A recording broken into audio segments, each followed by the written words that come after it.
vanhu mukati mekurarama kwedu kana panenge pane runyararo, tisu tinotoda kuunza bopoto, tisu tinoda kuunza kupesana, asi kwete naAbhurahama, kwete nababa vekutenda. Abhurahama unoti aiwa Loti, hazvigoni nharo handisi kuda kuti dzivepo pakati pangu dzisavapo pakati pangu newebedzi.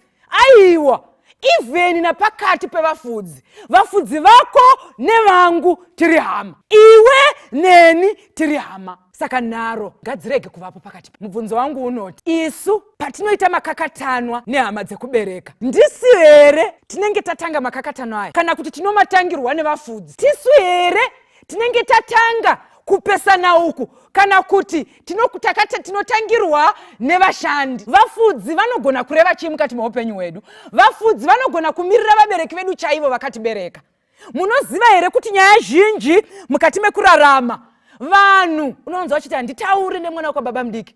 Nemhaka yei? Nekuti mai vangu ndio zvavakareva. Handitauri nemwana wekwababa mukuru, hatishanyirani, hativonani. Asi pamwe tichitopinda iro sangano rimwe chete iroro, hapana kukwazisana. Nemhaka yei? Nekuti pane chokuti nechokuti chinonzi chakaitika mugore rakati. Vana vaMwari, musapedzerwa rugare nerunyararo navafudzi. Nharo ngadzirege kuvapo pakati pedu, nekuti tiri hama. Hatisi hama dzeropa bedzi. Abhurahamu ndio zvaari kureva, tiri hama mukutenda.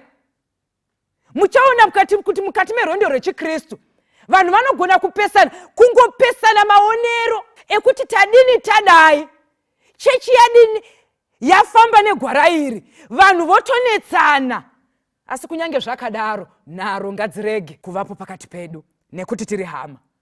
Abraham the patriarch wakanga achitsvaka rugare navanhu vose. Bhaibheri robva rati tsvakai rugare navanhu vose. Mwari vaitozviziva kuti mukati menyika ino zvigumbu zvichazenge zviripo, zvigumbu zvinobva kure kwatisingazivi isu. Asi kunyange zvakadaro, shoko raMwari rinotarisira kuvana vaMwari vari mukati merwendo rwekuenda kumusha kuti deno tawana peace, deno tawana runyararo mukati medu.